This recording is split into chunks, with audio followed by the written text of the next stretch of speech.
What's up, Buttercups? Welcome to my channel where I encourage others in Jesus.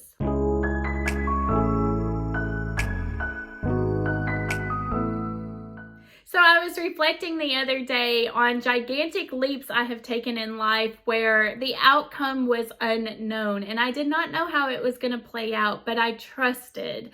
And so I wanted to share a message that I got about King David and how he really had to trust and the benefits from doing so. So I hope you enjoy this message.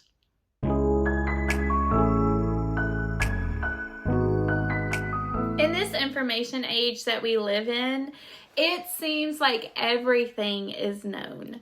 There is an answer for any question that you have. Just ask Google or an AI bot. But that's not completely true. What if I told you there were many unknown things in this universe, as well as undiscovered things even about yourself? For example, in the Bible, in Matthew 24, verse 36, the verse says, "But about that day or hour, no one knows, not even the angels in heaven nor the Son, but only the Father knows when Jesus will return." So we don't know when he will return. It is unknown to us. The day we are going to die is even unknown to us. We pass the day every year over and over, but it is not made known to us until the time has come. It's the same as on how we are going to die. There are endless possibilities, but it escapes us until it is time. The future is unknown. It reminds me of a movie that I watched one time where there was a scrawny little young boy who joined the basketball team. And by the looks of it, he was not going to be able to compete or to perform as well as other people on the team. But it did not deter him. Day in, day out, day after day, he practiced every afternoon, shooting the threes any chance that he got. It didn't matter if it was sunshine, rain, sleet, snow. He was out there shooting those three-pointers. Now, one evening, his high school hosted a basketball game against his biggest rival. The game was tied. Everyone was on the edge of their seats because the clock was winding down. Now, the star basketball player had fouled out with just a few seconds left on the clock. The outcome of the game was unknown. The coach decided to put the boy in. Now, at this moment, it was completely unknown what was going to happen. He could make the game-winning shot. He could foul someone and give them the ball or give them an opportunity for points. He could injure himself with just a few seconds on the clock. Or maybe he gets out there and does absolutely nothing and the clock expires. It's moments like these that the only thing you have are odds that are based on past experiences, but the true outcome is unknown. It actually reminds me in this moment of the Kentucky Derby last year, where 20 horses lined up at the gate to kick off the race. And actually, one of them wasn't even supposed to be there. He didn't even receive enough points to qualify to race into the Kentucky Derby. But on the day before the big race, a horse scratched, which means he is determined not to be able to race the Kentucky Derby. So this horse named Rich Strike enters the race. Now, let me give you a little background information on this horse. He had only raced 7 times and had only won one of those races. He also got selected for the 20th post, which means he was on the outside of all of the other horses. They were all on the inside, and the inside is a shorter distance around the ring. The outside, you got to go around longer, try to get inside. And in fact, Rich Strike had odds of 80-1 to pull this victory off. Now, there were horses that were favorite, like Epicenter. He had incredible odds, and he actually started at gate 3, which is really close to the rail, the shorter distance. But when those horses line up in those gates and when they release them, it is unknown how they are going to finish that race. It's kind of like humans. When we are born, it is unknown to us how we are going to finish our race. We don't know when the race is going to be over, how easy or hard the race is going to be. It is all unknown to us. We can have all the odds in the world stacked against us, just like Rich Strike, and still win our race. That's exactly what Rich Strike did. With 80-1 odds, he won the Kentucky Derby. Now, you may say, well, I was born into poverty. I can never make it into prosperity. I might as well not even try and compete with the others that are already there. Or maybe you say something like, I'm too busy at my job right now to ever think about going into a career that I care about, that I'm passionate about, that I love. I'm too busy. I can't deal with that right now. Or maybe you're saying, I'll think about starting my new business that I really want to do. I'm going to start that tomorrow when I have a little bit more time to put towards it. Let me ask you something. What if the young basketball player had said to himself, I'm the least skilled player on this whole entire team. I probably should start practicing tomorrow in case I get thrown into a big game. Or what if Rich Strike had told himself, I've only won one race out of 7, any race I've ever been in. I've only won it once. I started the furthest position from the rail. There's no sense in even trying to win the Kentucky Derby. There are way stronger horses, more experienced horses racing today. I might as well not even try. It's really expensive to enter in this race. We just need to save my money. Let's not even do this. He wouldn't have won. The variable of the unknown is something we do not have to fear. It is something that can be embraced.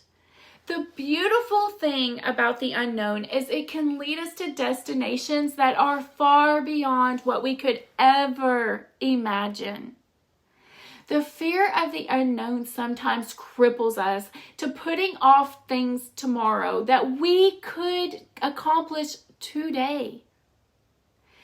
We don't want to start a new business because what if we fail? What would our friends say? We don't want to go home and go and practice our skill every single day because it would take us away from our distractions. We'd actually have to set that phone down. We'd actually have to get off social media. We'd have to turn off that TV and put the practice in to acquire our skill, to perfect our skill. We would much rather stay cocooned in our comfort zone than to ever leave it and try to strive for greatness. Now, I want to share with you a story in the Bible. It's about a young man named David. So let me give you some background information about David, okay? David was rejected by his family throughout his life. Now, in Psalms, which is a book that he's known to have written, in Psalms 51, he writes, "Surely I was sinful at birth, sinful from the time my mother conceived me." Now, there are multiple versions on why David was rejected, but most versions go something like this. This is just a rundown. So, David's father was named Jesse, okay? And Jesse was married to David's mom, and they already had 7 sons. And for one reason or another, Jesse decided to no longer be fruitful and multiply with his wife.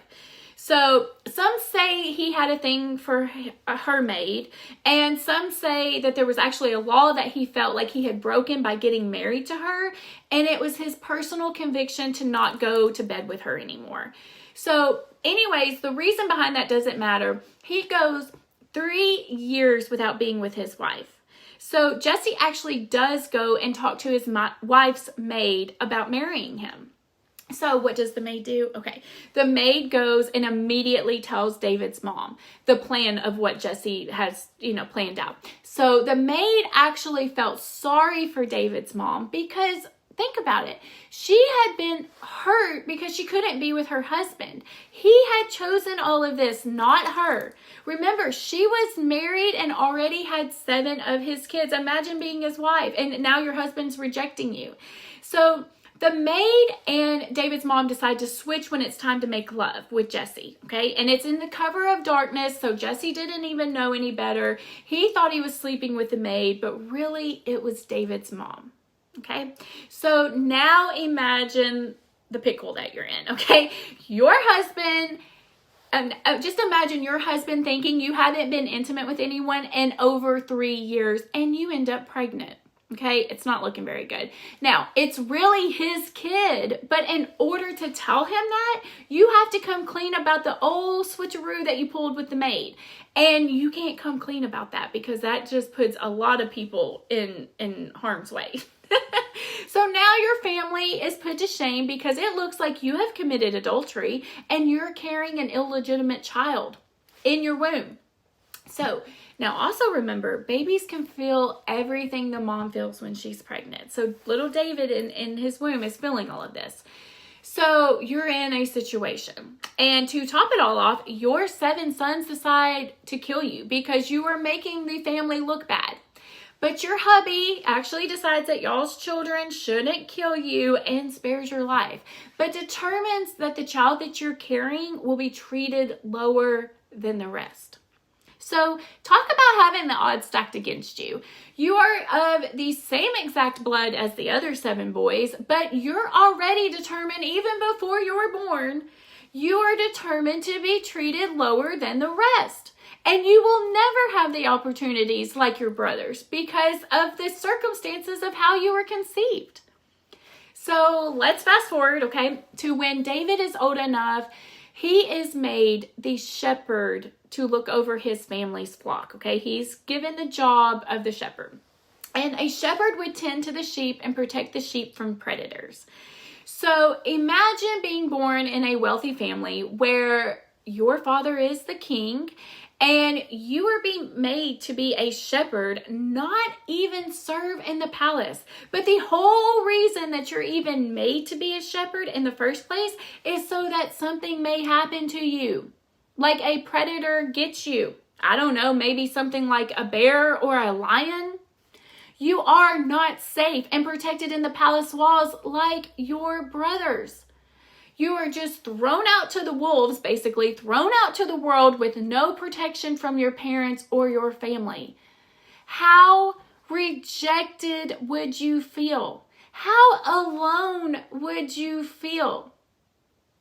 So, your future is still unknown, but it looks like you will be a shepherd your whole life, that you will forever spend your days in the hot fields during the summer and in the freezing cold fields in the winter, slaying predators and tending to your flock. Now, this is where the unknown shouldn't be feared. So now, in an interesting turn of events, it's time to appoint a new king of Israel. So Samuel, who is another character in the Bible, he gets a message from God to go and choose one of Jesse's sons to be king of Israel. So Samuel comes to town, lines the 7 sons of Jesse up that are favored, and he's assuming the oldest child. And I think most people would assume the oldest son would be the new king. So even though the oldest son looked like a king, what a king would look like, acted how a king would act like, he didn't please God. God wanted someone to be king that was after his own heart. So he goes through the other sons and none of them are who God chooses. So imagine Samuel's confusion when God didn't choose any of the 7 sons that were brought in. Yet, he was instructed to choose a son of Jesse's. So, the only thing that Samuel could do in this moment is ask, Jesse, do you have any more sons? And guess what? There was another son. He was in the field tending and protecting the flock. So, God chose him. And David didn't know the day or the hour he would be chosen. It was unknown to him. But he was ready. Samuel anointed David with the oil to be the next king of Israel. Now, I can only imagine how David felt at that moment. He had been rejected by his family multiple times, and now he was going to be the ruler over them. He showed that the Lord was responsible. He showed that he was responsible to the Lord for tending over the flock and protecting the flock of sheep. So he was led to be put in charge of more. Instead of animals, he would be in charge of people. David proved he could fight off bears and he could fight off lions. And when the opportunities in life arrive, they can reveal who you are. And if you have been practicing, it will reveal you. If you've not been practicing, it will expose you if you've been putting the things off. So be prepared when your opportunity in life to change comes about. You got this. Do not fear the unknown, but rather embrace it. It is your future. It is not determined by your circumstances or the environment that you are in right now. You can totally be a different person in a month from now. You can have a different career, live in a different location, have a family. Look at David. His career changed all in one day. He went from shepherd to king, and you can too. God knows when to exalt you in divine timing, but don't fear it when it comes. It's the moment you've been waiting for to totally change the direction of your life. Embrace it, my dear. So, if you have been impacted by today's message, consider sharing this video with someone who could also be encouraged in the Word. I've enjoyed talking with you guys today, and I put out a video every Tuesday, so I look forward to seeing each and every one of you in the next one. Mwah!